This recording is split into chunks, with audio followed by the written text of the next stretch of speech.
В столице Коми выбрали мастера года. За это звание боролись 119 человек из 10 муниципальных образований республики. На 30-ю юбилейную выставку декоративно-прикладного искусства и художественных промыслов представили 320 работ в разных техниках. Роспись по дереву, лоскутное творчество, обработка шерсти и предметы одежды, художественное ткачество и еще около 30 номинаций, в которых мастера трудились над своими произведениями.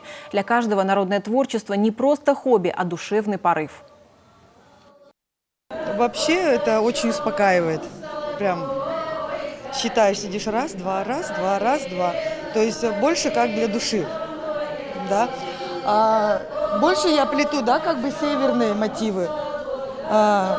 Олени, звезды. То есть все связано с нашей с Республикой Коми в основном.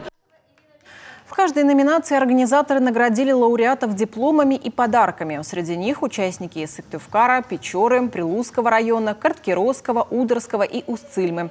Победителем и лауреатом премии правительства Республики Коми стала мастер из Сыктывкара Ольга Томилова. Народным творчеством она занимается с 16 лет. Начинала с росписи по дереву. Сейчас пришла к созданию авторских кукол в национальных костюмах. На выставке представлено 7 кукол, созданных Ольгой и ее учениками. Эта кукла не одетая, пластмассовая, да, вот как бывает, сувенирная. Она уже такая более авторская кукла, на основе народной.